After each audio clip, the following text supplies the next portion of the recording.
Diz assim um texto sagrado, Romanos 9, a partir do versículo 27. Também Isaías exclama acerca de Israel: ainda que o número dos filhos de Israel seja como a areia do mar, o remanescente é que será salvo. Porque o Senhor executará sua palavra sobre a terra de maneira completa e decisiva. E como antes dissera Isaías, se o Senhor dos exércitos não nos tivesse deixado descendência, teríamos nos tornado como Sodoma e seríamos semelhantes a Gomorra. Que diremos? Que os gentios que não buscavam justiça alcançaram justiça, mas justiça que vem da fé. Mas Israel, buscando a lei da justiça, não alcançou essa lei. E por quê? Porque não a buscaram pela fé, mas com base nas obras, e tropeçaram na pedra de tropeço. Como está escrito: eu ponho em Sião uma pedra de tropeço, uma rocha de ofensa, e quem nela crer não será envergonhado. Vamos orar? Deus, em nome de Jesus, o teu Filho, por tua bondade e fidelidade, pedimos que o Senhor aplique a tua palavra nos nossos corações. Em nome de Jesus, Senhor, nos ensina a tua bondosa palavra, que o nosso coração possa estar apto, Senhor, a ouvi-lo, a senti-lo, Senhor, através dessa palavra. Senhor, se há impedimentos, mazelas, ansiedades, preocupações, o que quer que seja, Senhor, lança fora de nós e nos livra, Senhor, em nome de Jesus, de nós mesmos, de modo que somente a tua vontade, Deus amado, possa prevalecer em nossas vidas. Receba o louvor de tudo isso, e nós oramos, ó Deus, confiando, dependendo no nome do teu Filho Jesus. Amém. Amém.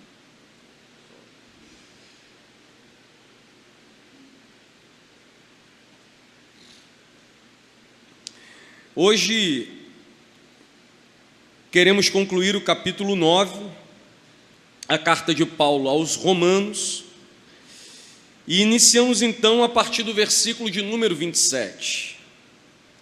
Até o versículo de número, vamos caminhar, do 27 até o versículo de número 33. E aí nós dividimos essa exposição em duas partes. A primeira parte da exposição abrange o versículo 27, 28 e 29, e a segunda parte do 30 ao 33. E por que fizemos isso? Essa é a divisão própria do texto. O versículo 27, 28 e 29 termina essa sessão do capítulo 9, mais ou menos aquilo que tratamos na semana passada. Nós vamos concluir isso aqui, nesses 3 versículos, e assim, do versículo 30 ao 33, a conclusão do capítulo 9. E é interessante ressaltar que, embora seja a conclusão do capítulo 9, o capítulo 9 não termina nele mesmo, até porque nós temos uma nova seção dessa carta, o capítulo 9, 10 e 11, então o capítulo 9 vai continuar sendo desenrolado, desenvolvido no capítulo 10 e sucessivamente concluído no capítulo 11. A pergunta que nós temos a fazer de início é: quantas religiões você acredita que existam no mundo? Certamente a nossa resposta é que existem muitas religiões no mundo, muitas crenças no mundo. A quantidade de crenças religiosas no mundo é algo bem assustador e possivelmente até incontável. Mas, na verdade, tudo isso pode ser facilmente identificado e dividido em 2 únicos grupos. Eu estou rindo aqui porque eu estou pensando em uma coisa, Toda vez que o narrador do time de futebol que eu torço fala, o time faz gol, ele fala: é mais do que um time, é uma religião. É um bicho ruim, né? É mais uma, no meio de tantas. E, na verdade, a gente divide todas essas religiões em dois grupos, né? De um lado, as religiões de obras, no sentido daquilo que o homem faz para a divindade, aquilo que acontece de baixo para cima, onde as pessoas buscam o divino, buscam se justificar, buscam serem aprovadas por esse divino. E, de outro lado, a religião da graça, aquela que tem o sentido, né, de cima para baixo, a religião de não obras. Então, dividimos em dois grupos: de um lado, a religião de obras, e do outro lado, a religião de não obras, onde tudo que acontece com o homem, na religião de não obras, é fruto daquilo que Deus fez nele e por ele, e não daquilo que ele fez para Deus. A única religião que se encaixa nisso é o cristianismo histórico. Não há nenhuma outra religião que se encaixe nesse perfil de uma religião de não obras. Inclusive, falávamos disso, muito do evangelicalismo moderno, né, ele se encaixa, ele está dentro desse formato de uma religião, né, de obras, de uma religião que as pessoas fazem alguma coisa para Deus. Nós podemos observar claramente que Paulo está confrontando exatamente isso, que a salvação não é algo meritório, a salvação não é algo que fazemos, ninguém pode se auto-justificar ou se auto-redimir. É Deus, né, e não o homem que faz. Deus, ele não está ali para realizar a vontade ou a empreitada do homem. Deus não está posto como, né, um ser divino que realiza os caprichos do homem. É isso que Paulo está confrontando no capítulo 9, haja visto que os judeus se encaixam dentro desse perfil de uma religião de obras. Eles querem a justificação e fazem algo para se justificarem, né? Guardam a lei, guardam o sábado, evitam isso, praticam aquilo, tudo com o fim, né, de receberem a recompensa da justiça. E Paulo, então, no capítulo 9, está fazendo essa confrontação entre a religião de obras, no caso aqui o judaísmo, e a religião da graça de Deus, a religião de não obras. Se vamos chegar aqui ao final desse capítulo, eu quero aproveitar para fazer aqui uma rápida recapitulação para você entender como é que esse capítulo acaba. Do versículo 1 ao versículo 7 do capítulo 9, Paulo mostrou exatamente que as promessas de Deus não falharam. Embora o número de judeus que foram levados a crer não eram tão expressivos, a promessa de Deus não falhou por isso. Paulo está dizendo e ensinando, do versículo 1 ao 7, que existe um Israel dentro do Israel. Existe, o povo de Deus está dentro daquele Israel físico, étnico. É isso que ele vem mostrando. Olha, nem todo que nasce em Israel é israelita de fato, né? Parafraseando isso aqui, irmão, nem todo mundo que nasce na casa de crente, crente é. Eis a questão. Nem todo mundo que nasce numa casa, né, com pais cristãos quer dizer, né, inevitavelmente que são eleitos e vão para o céu, independente do que façam. Não se engane, né? O segundo ponto, e aí vai do versículo 8 ao 11, se todos são pecadores e corruptos, ninguém possui direito ou prioridade diante de Deus.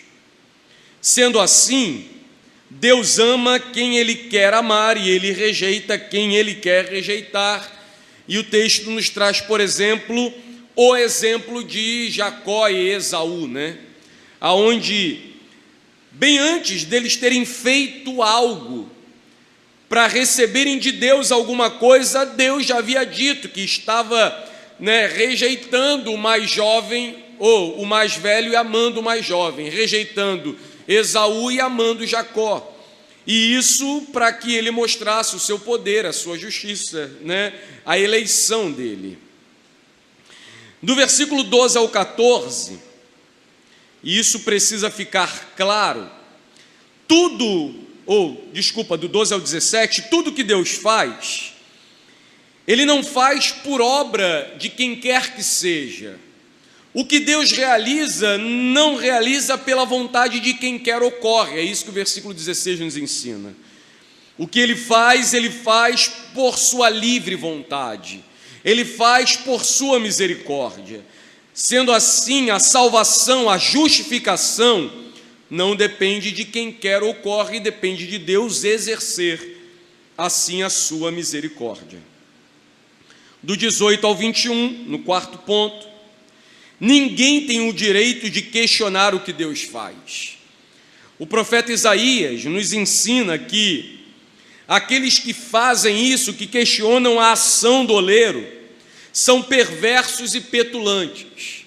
Ele é o oleiro e nós somos o barro, de modo que o oleiro tem completo domínio e autoridade sobre a massa. Não há vaso que, uma vez feito, questione o oleiro porque o fez assim e não assado, ou mesmo que o oleiro não entende de coisa nenhuma. É isso que Isaías trata, e é exatamente esse texto que Paulo cita dentro desses versículos.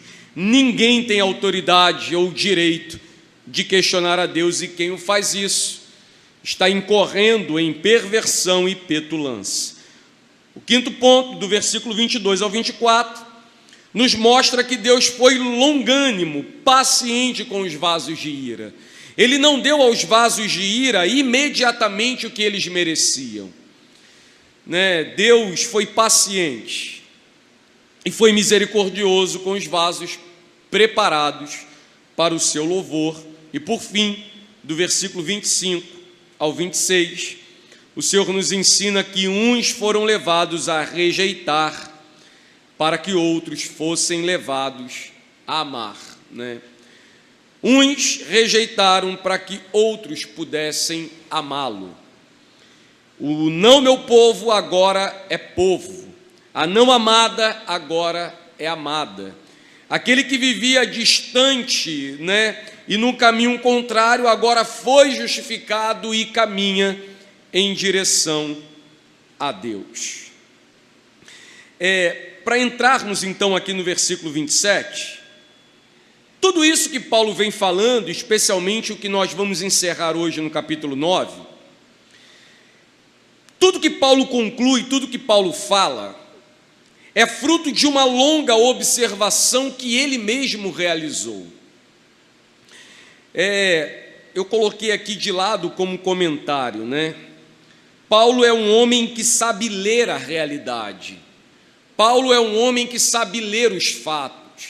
É um homem que lê para o que está acontecendo, e sabe entender e compreender o que está acontecendo. Paulo não é um homem movido, por exemplo, por ideologias, por ideais. Ele é um homem movido pela verdade, e a verdade e a realidade se misturam. Tudo que ele conclui depois de pelo menos 15 anos de observação, percorrendo as regiões do Império Romano, de Jerusalém a Samaria, e possivelmente até os confins da terra, pregando o Evangelho. Paulo esteve praticamente em todas as grandes capitais do Império Romano. Ao chegar em uma nova cidade, o que Paulo fazia? Aquilo que ele está falando aqui no capítulo 9 era exatamente o que ele tinha como comprovação da sua vida, da sua tarefa como missionário, como alguém que plantava igrejas e pregava o Evangelho. Ao chegar em qualquer cidade, Paulo corria para a sinagoga. E o que ele fazia na sinagoga? Pregava o Evangelho. E com a mesma prontidão que ele entrava, ele era expulso pelos judeus da sinagoga, às vezes apedrejado, chicoteado, cuspido, maltratado.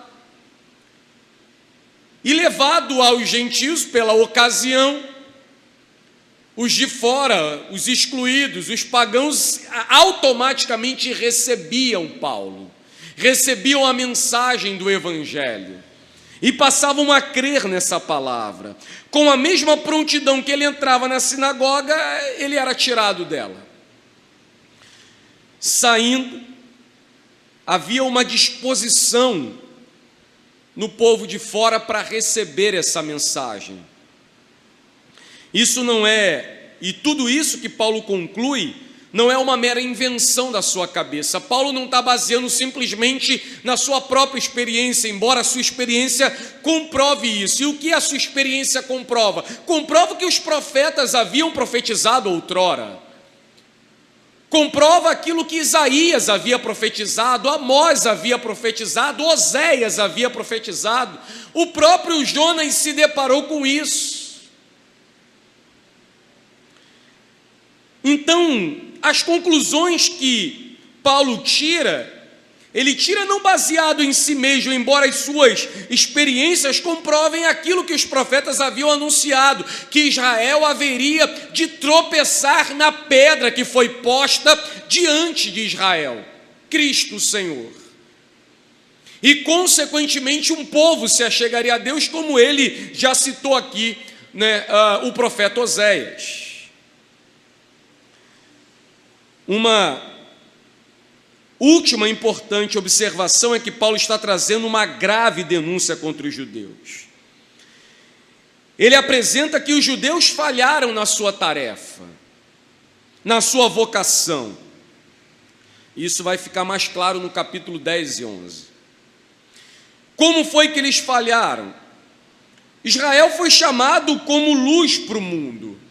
Foi chamado para testemunhar a justiça de Deus sobre a terra. Foi um povo forjado, feito no deserto, uma nação sem terra, mas com um Deus poderoso.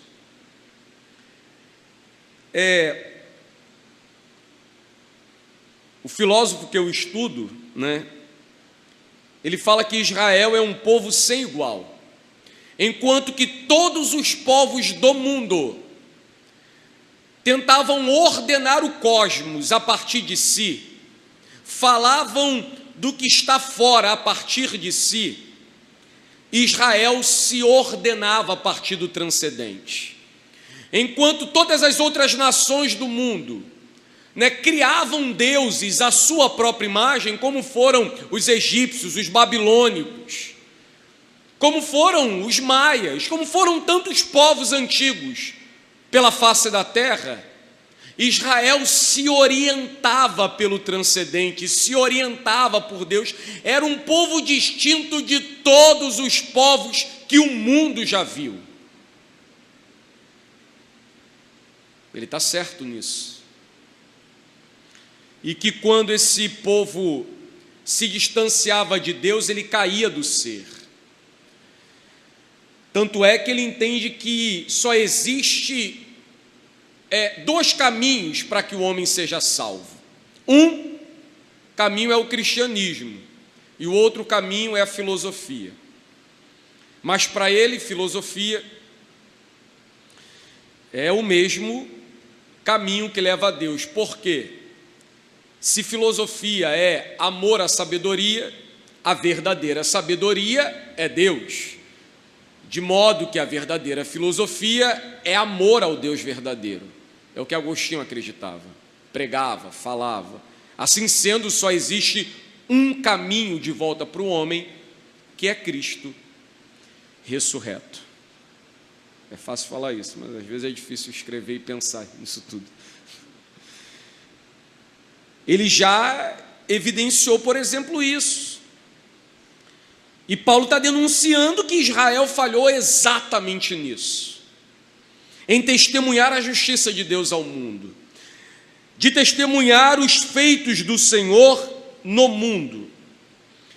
E o interessante é que, tendo falhado, Israel tornou-se um povo apático, antipático, impiedoso, um povo soberbo, exclusivista, altivo, né? Lembremos-nos, por exemplo, de Jonas, que não queria ir pregar entre os ninivitas por se achar bom demais. E aí é interessante fazer esse paralelo para entendermos como é que nós nos encaixamos nisso. Esse é um perigo que nós também podemos incorrer, entrar.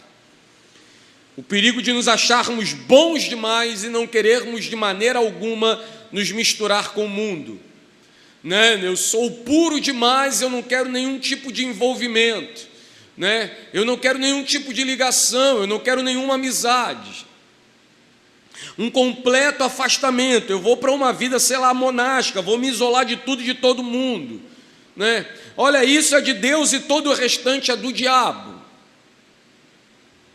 É mais ou menos por esse caminho que Israel entrou.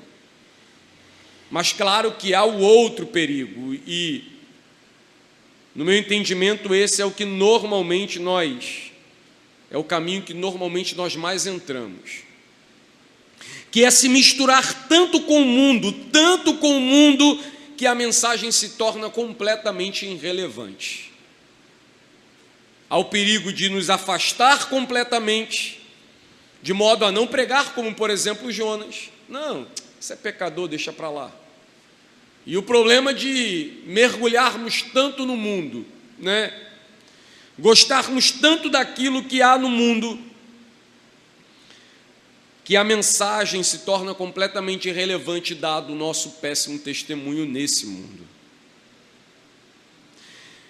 No versículo 27, então entrando no texto, Paulo fala, Isaías exclama, também Isaías exclama acerca de Israel: ainda que o número dos filhos de Israel seja como a areia do mar, é o remanescente que será salvo. Paulo está dizendo, olha, Isaías gritou, bradou, essa é a melhor tradução para exclamar. O uso da expressão aqui, craso, né, é usada de maneira intencional por Paulo. O que Paulo está fazendo é mostrar como o próprio profeta e muitos outros profetas antigos já haviam gritado essa verdade no meio do povo, e o povo ignorou isso completamente. E que verdade é essa? A verdade é que há um Israel dentro do Israel. A verdade é que nem todo mundo que nasce em Israel é israelita de fato. A verdade é que o próprio Isaías já havia falado, predito, é que Deus, ele reteria para si um remanescente. Isso nós vamos ver mais adiante, no capítulo 10 e 11, né? Como o problema do profeta Elias, que acha que é a última Coca-Cola do deserto. E o Senhor fala, meu filho, eu guardei uma fábrica ali ainda, tem mais 7.000 que não se dobraram a Baal. Eu não exterminei todo mundo, não. Mas é mais ou menos isso, quando o Senhor vai falar, olha, eu reservei, eu guardei para mim um remanescente. Paulo está dizendo, olha, Isaías exclamou, gritou que há um Israel dentro do Israel, gritou que há um povo eleito, um remanescente, e que nem todo Israel será salvo. Não esse Israel étnico, não esse Israel físico. E essa certamente é uma resposta para aquele grupo de pessoas, né, irmão, que gostam de papagaiada, né, que acham que o cristianismo é mais cristianismo quando você toca chofar, quando você bota um candelabro, né, a minorá, quando você guarda o sábado, e quando você, né, bota um quipá, ou então você se veste como um judeu, e aí você está mais próximo, né, da religião verdadeira. Isso é engano, mentira, e parte aí para o caminho da feitiçaria. Cristianismo não é judaísmo, ele é completamente distinto, e olha, você está diante do texto que mostra isso. Você lê Romanos e você continuar com cabeça desse jeito, ou você não entendeu, ou você não leu, e se você fez as duas coisas, não sei. Não sei, Deus endureceu seu coração, só pode. De fato, o número de descendentes é enorme, mas somente o remanescente é que será salvo. Ainda que o número dos filhos de Israel seja como a areia do mar, o remanescente é que será salvo. No versículo 28, ele diz: porque o Senhor executará a sua palavra sobre a terra, de maneira completa e decisiva. O apóstolo quer demonstrar aqui que isso foi algo também predito anteriormente pelo Senhor.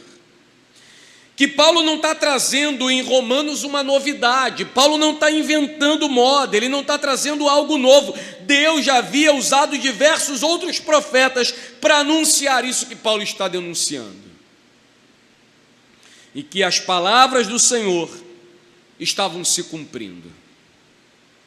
Uma vez que Paulo vem desenvolvendo o assunto da vontade soberana de Deus, aqui ele parece citar Isaías 14, 24, quando o Senhor diz: o Senhor dos exércitos jurou, como pensei, assim se cumprirá, como determinei, assim acontecerá. É claro, ele é soberano e não muda, e não tem por que mudar, porque ele não erra. A salvação e a importância do remanescente é o que vem sendo ressaltado nesses 2 versículos. E Paulo vai fazer esse contraste recorrendo àquilo que está escrito em Amós, lá no capítulo 3, quando o Senhor vai dizer que vai deixar um pedacinho de povo. Um pedacinho, né? E que o restante, essas são minhas palavras, não próprias do texto, ele vai exterminar. No versículo 29, eu entendo que esse texto fala da prodigiosa providência divina, porque o Senhor, desculpa, esse é o 28, né? Porque o Senhor executará a sua palavra. No 29, e como antes dissera Isaías, se o Senhor dos exércitos não nos tivesse deixado descendência, teríamos nos tornado como Sodoma e seríamos semelhantes a Gomorra. Esse texto aqui citado introduz uma cena onde o profeta Isaías ele está apresentando a terrível devastação de Israel. E é a dureza do coração de Israel que leva Israel a ser devastado. Se Deus não tivesse tido misericórdia, se Deus não tivesse retido para si um remanescente, e a palavra remanescente, né, no texto, especialmente quando aplicada no Antigo Testamento, não fala simplesmente daquele que sobrou e daquele que ficou para trás. O remanescente diz respeito àquele que o Senhor retém, aquele que o Senhor guarda, reserva para si. Então ele está dizendo: olha, se o Senhor não tivesse reservado o seu povo, nós nos tornaríamos como Sodoma e Gomorra. E a comparação não diz respeito simplesmente às práticas, porque assim como Sodoma e Gomorra pecaram, o povo de Israel também estava pecando. Mas a referência é ao extermínio completo. Assim como aquele povo foi dizimado, se Deus não tivesse tido misericórdia de nós e não tivesse reservado para si mesmo um remanescente, Israel teria desaparecido. Se fosse por merecimento, não haveria um sequer, um só. Por isso eu olho para esse versículo e vejo nele essa prodigiosa providência divina. O que Deus fez, fez por sua maravilhosa providência. Ele simplesmente escolheu amar. Assim sendo, a gente passa para a segunda parte do sermão, né? Do 30 ao 33. Como eu falei lá no começo, aqui temos a conclusão, ou uma prévia conclusão do capítulo 9. E a pergunta que inicia o versículo 30 é: o que diremos? E a continuação já é uma resposta, né? Que os gentios que não buscavam justiça alcançaram justiça, mas justiça que vem da fé. O que diremos? O que Paulo está dizendo é: o que podemos concluir de tudo isso? O que podemos dizer de tudo isso?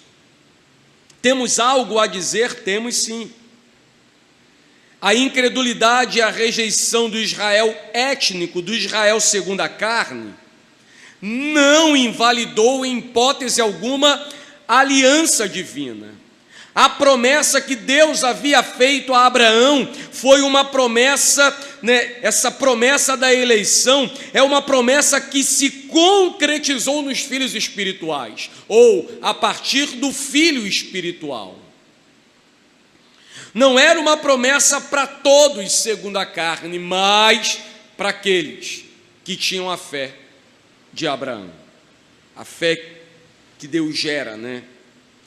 Como Paulo já vem mostrando, irmão, que o próprio Antigo Testamento já havia demonstrado diversas vezes o plano divino de deixar um remanescente. Que Deus não tinha plano de salvar todo mundo de maneira indistinta, por seus méritos ou justiça. Deus não salvaria todo o judeu. Então, ele conclui: os gentios que não buscavam justiça alcançaram justiça, mas justiça que vem da fé. É de extrema importância compreendermos em que termos Paulo está colocando isso aqui. O apóstolo introduz esse paradoxo que é um tanto singular, ao apresentar que os gentios que viviam completamente alheios à justiça foram justificados ou alcançaram essa justiça, e os judeus que, ao contrário, eram devotos às suas leis, costumes, seus hábitos, e faziam tudo isso com o fim de obter méritos e de chegarem a uma recompensa da justiça, foram rejeitados. Veja bem, os gentios que eram alheios e viviam vida completamente contrária à justiça, receberam justiça. E os judeus que eram devotos em suas práticas, que tinham certa obsessão por serem recompensados, foram rejeitados. Quando Paulo fala da justificação dos gentios pela fé, Paulo não está aqui dizendo que os gentios passaram a crer por livre e espontânea vontade. Quando Paulo fala que foram justificados pela fé, é sempre importante lembrarmos de como é que nós entendemos fé segundo a palavra. A fé não é algo que eu desenvolvo, a fé não é algo que eu tenho, a fé não é um amuleto, não é um sentimento que eu, ora construo, ora destruo. A fé é um dom, e é um dom que vem de Deus. É o que Efésios 2:8 nos ensina. Se cremos, cremos porque Deus gerou fé no nosso coração. Somos salvos pela graça mediante a fé, e nem a graça e nem a fé provém de nós mesmos. A graça provém de Deus, e a fé da qual nos faz ser salvos por meio da graça também vem dele. Sendo assim, Paulo, claro, está fazendo um contraste entre os gentios que viviam alheios e os judeus que viviam desejosos. Mas ao referir-se que esses gentios receberam, alcançaram, não alcançaram por força ou vontade própria, mas por ação soberana, providencial de Deus. Os gentios não foram justificados porque buscaram a Deus, mas foram justificados porque Deus os buscou. Calvino diz: olha, se Deus não enlaçasse seus corações com sua graça, cobrindo-os de misericórdia, oferecendo justificação irrecusável, que não se pode negar, por meio de Jesus, eles nunca chegariam ao arrependimento. Se não fosse Deus enlaçar o coração daquele povo, se não fosse Deus sarar o coração daquele povo, abrir os olhos daquele povo, ressuscitar aquele povo que estava morto. Então, no versículo 31 e 32, ele continua: como Israel não alcançou aquilo que procurava. Versículo 31, mas Israel, buscando a lei da justiça, não alcançou essa lei. E por quê? Porque não a buscara pela fé, mas com base nas obras, e tropeçaram na pedra de tropeço. Esses dois versículos, 31 e 32, Paulo vai mostrar que Israel não alcançou o que buscava, o que desejava, porque não buscou de maneira correta, genuína, não usou o método correto. O apóstolo faz uma afirmação incrível aqui. Ele diz que não é de estranhar que os judeus não tenham realizado, que nada tenham realizado através de suas práticas, que eram fatigantes, em busca da justiça, visto que esses mesmos judeus haviam se desviado do caminho, haviam se afastado da justiça divina. Então, eles chegam exaustos, sem nenhum resultado daquilo tudo que fizeram. Israel buscou a lei, mas não alcançou. O versículo aponta que, embora esse povo reconhecesse a necessidade de justificação e tentou isso por meio da lei prescrita, não alcançou o que buscava, o que procurava, porque não usou o método genuíno. Só existia um método. O que isso realmente nos ensina, irmão? Isso tudo confirma lá o versículo 16, que não depende da vontade nem do esforço de alguém. Não é por vontade, não é por correria, não é por boa intenção, não são boas ações, não é por privações ou obediência a prescrições, não é por meio próprio, por méritos próprios. É por graça e por graça somente que nos achegamos a Deus, somos redimidos por Ele, abraçados, regenerados, santificados, é tudo obra dEle. É o que o versículo 32 vem dizendo. Porque não buscaram pela fé, mas com base nas obras, e tropeçaram na pedra de tropeço. Se você perguntar a um católico o que ele precisa fazer para ser salvo, ele vai dar uma lista de coisas.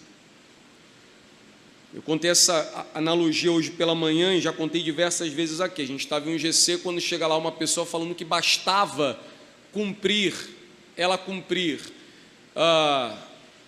o sermão da montanha para que Deus o aceitasse. E seria impossível Deus não aceitar se ele cumprisse o sermão da montanha. É só obedecer isso aqui. O problema é que ninguém obedece. Não há um só que faça o bem e não peque. E o problema é que quando você não obedece um único mandamento, você é culpado por todos os outros. O que você fez para ser salvo, irmão? O que você fez por sua salvação? A resposta de um cristão bíblico é nada. Mas assim, você ouviu o evangelho, o que você fez depois disso? Nada. O que você fez para que o Senhor lhe amasse? Nada. O que você fez para que Ele lhe resgatasse? Nada. Mas você estendeu a mão, eu confundi. Porque até isso é Ele que faz no seu povo. Nós só o amamos porque Ele nos amou primeiro. A fé bíblica nos ensina que nós nada fazemos para ser salvo. Assim como nada podemos fazer para que Deus nos ame mais. Não há nada que você faça que consiga aumentar o amor de Deus por ti. E claro que essa é uma referência direta aos eleitos, ao povo santo de Deus, assim como também não há nada que você faça para diminuir esse amor. Deus não é eu e você, né, irmão? Pensa bem. Quem é assim somos nós. Tem dia que amamos mais e tem dia que amamos menos. E deixa eu falar, dar um exemplo disso. Eu estava no carnaval, né, num retiro, e aí o pessoal gosta de romantizar demais as coisas e parece às vezes ler a Bíblia com um olhar caolho. E aí o pessoal pega lá o capítulo 13 de Romanos, ou de 1 Coríntios, e quer interpretar aquele capítulo de maneira romântica, dizendo que, olha, o amor nunca falha. Isso é verdade? No que diz respeito a nós? Claro que não. Vai dizer que você, marido e mulher, sempre amou o seu marido e a sua esposa com o mesmo ímpeto, com a mesma força, com a mesma alegria, com a mesma dedicação, né, com todos os dias do seu casamento? Se você falar que sim, você é um mentiroso. Impossível. Por quê? Porque você é humano. E tem dia que você ama mais, e tem dia que infelizmente você ama menos, e tem dia que você nem lembra que você ama. Eu lembro sim, tá, então por que fere, então por que machuca, então por que maltrata, e por que despreza, e por que faz tanta coisa completamente contrária ao amor?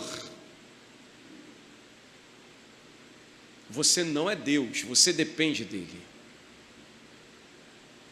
Você depende dele para amar. Você depende dele para abraçar. Todas as nossas relações devem ser unicamente mediadas pela palavra, unicamente. A palavra deve fazer a mediação, seja da nossa relação como irmãos, ovelha, pastor, pastor e ovelha, marido e mulher, pais e filhos, patrão, funcionário, funcionário, patrão, independente do que seja. Certamente, quanto mais amarmos a palavra, mais lutaremos para que essa palavra possa mediar a nossa vida e as nossas relações.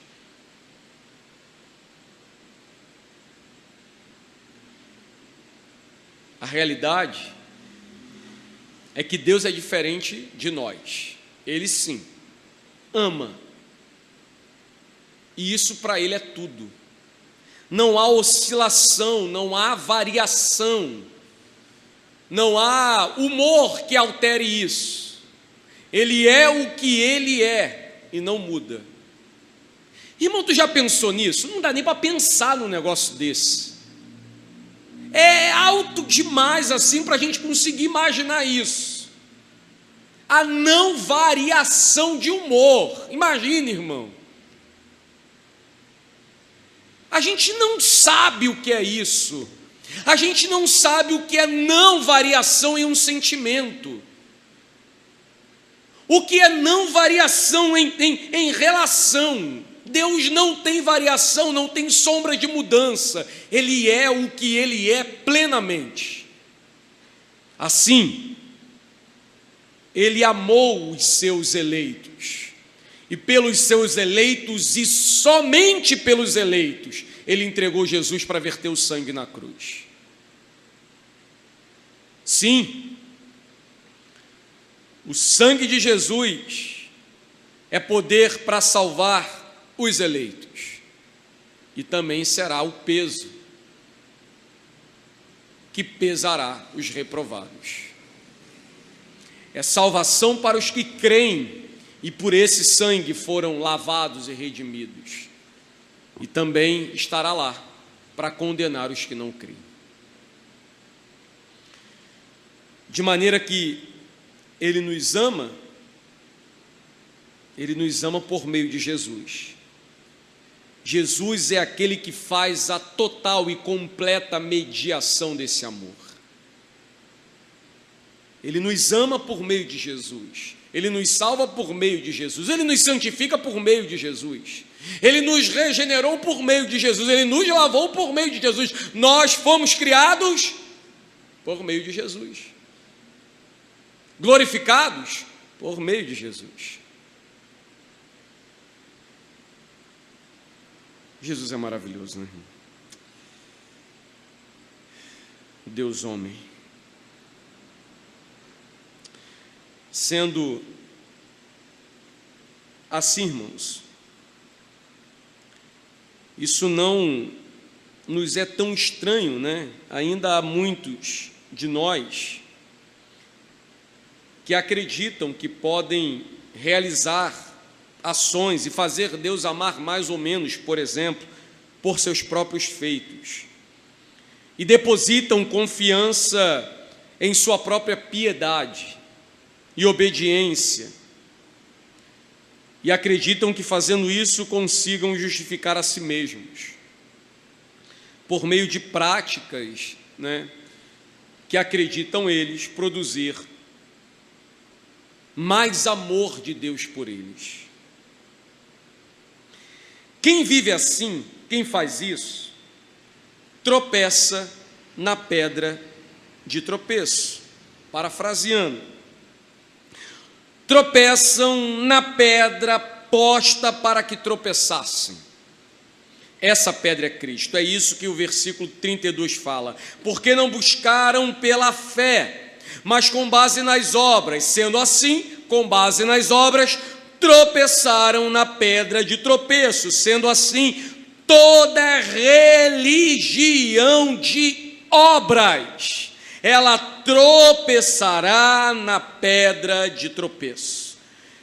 E essa pedra de tropeço é a pedra de tropeço, é a pedra de escândalo, é aquela pedra que aqueles que vivem por obra, né, baseados na sua própria justiça, não conseguem se desviar dela.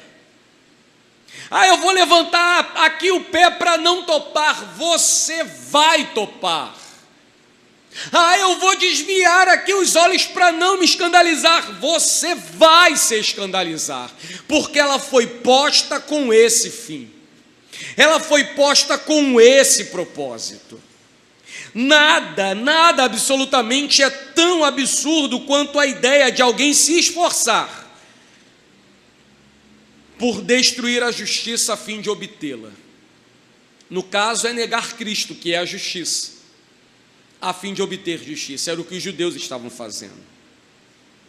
Cristo foi oferecido para justificação, e aquele que impõe sobre Deus a justiça procedente da obra, aquele que fala: Deus, eu estou fazendo, estará esforçando-se por privar a Cristo do seu ofício.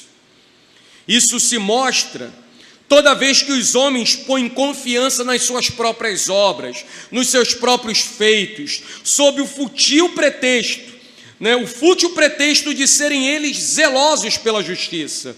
Esses estão propondo guerra contra Deus com a sua impiedosa maldade. Quem disse isso foi o reformador de Genebra. É importante ressaltar, irmão, que Uma religião de obras é uma religião de autojustificação. E é uma perversão, uma petulância, uma afronta terrível contra Deus.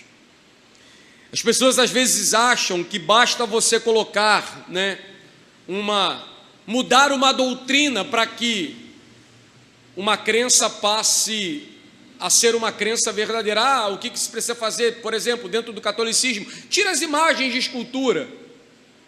E alguns pensam que com isso o catolicismo se tornaria um cristianismo reformado, bíblico. Não é assim. Você pega assim nos movimentos, arminianos, semi-pelagianos ou pelagianos no máximo, no seu auge, e fala o seguinte: olha, basta abraçar aqui os solas da reforma que automaticamente não é. O problema é a religião de obras. E toda a religião de obras, segundo o próprio apóstolo Paulo, e que ele mostra que os profetas antigos já falavam sobre isso, tropeçam, se escandalizam com Cristo, na pedra que foi posta com esse fim. Aqueles que põem sua confiança nas obras sempre tropeçarão em Cristo. Se não reconhecerem, ou se não reconhecermos, que somos pecadores e privados e destituídos de qualquer justiça própria, certamente estaremos com o entendimento obscurecido, e assim sendo, obscurecendo a dignidade de Cristo. A luz vem só dele, a justificação só dele, a vida só dele, a ressurreição só dele, a justiça só dele, a medicina só dele, só ele. É o que o versículo 33 vai dizer, como está escrito: eu ponho em Sião uma pedra de tropeço e uma rocha de ofensa, e quem nela crer não será envergonhado. O apóstolo, de novo, mais uma vez, recorre ao profeta Isaías e nos ensina que ele, Cristo, é pedra de tropeço para os incrédulos e rocha de salvação para os eleitos. Não há muito mais o que dizer diante disso, O texto deixa isso bem claro. Aqueles que se entregam a si mesmos serão envergonhados pela rocha inabalável, que não divide a sua glória com ninguém. E concluo esse sermão destacando algumas verdades aqui que nos são importantes em toda a exposição dessa noite. John Stott entendia isso, que Paulo estava aqui descrevendo, explicando e confirmando a doutrina da justificação. No verso 30 e 31, Paulo está descrevendo os gentios que não buscaram foram justificados por obra de Deus, e os judeus que criaram tantas prescrições e regras, pensando que poderiam, serem aceitos e receberem de Deus aquilo que mereciam, foram rejeitados. No versículo 32 e 33 ele explica e desenvolve isso muito bem, e por fim, o final do 33, ele confirma que aquele que nela, na rocha de escândalo, crer, não será confundido. Cristo crucificado, irmão, era escândalo para os judeus, loucura para os gregos, E esses judeus estavam tropeçando exatamente nessa pedra. Aqui, tropeçar não é mero descuido, né? Não é alguém que está caminhando e pá, topou numa pedra. Tropeçar é ficar extremamente aborrecido. A cruz do Messias para os judeus era um escândalo, os irritava, os levava a uma séria indignação. Lembra, né? Era essa mesma indignação que fez, né, Paulo perseguir a igreja. Uma vez Cristo resplandecendo e salvando o terrível cavaleiro, ele agora é perseguido por conta dessa poderosa mensagem, que fazia os homens pegarem pedra, ter raiva, ira. Por que essas pessoas tropeçaram na cruz de Cristo, irmão?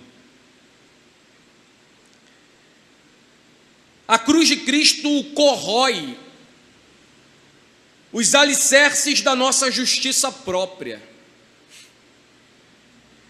A cruz de Cristo, irmão, corrói o nosso orgulho, a nossa altivez, a nossa prepotência. Corrói a nossa justiça, a nossa autojustiça que nós acreditamos poder produzir. Essa justiça que vem da lei. A cruz de Cristo revela isso, mostra isso. Uma questão importante nessa conclusão para se destacar é que nós só podemos tomar duas atitudes diante disso: ou. Ou ele é pedra de esquina ou pedra de tropeço. Ou rochedo da nossa salvação ou rocha de escândalo. Ou salvos ou condenados. Ou edificamos a casa sobre a rocha ou sobre a areia. Ou pertencemos a Cristo ou ao diabo. Ou somos filhos ou somos reprovados. E claro, em mim não há nenhum poder de saber quem é filho. O Espírito testifica no coração de que nós o somos. Mas também a Escritura diz que os filhos, os salvos, os eleitos, os redimidos, aqueles que comem do pão, aqueles que bebem da água, tendem a produzir frutos dignos de arrependimento. A árvore se conhece pelos seus frutos.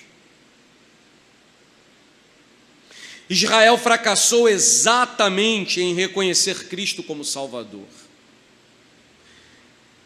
e preferiu confiar nas suas próprias obras. Israel não poderia abraçar a Cristo e as próprias obras. Ou um ou outro.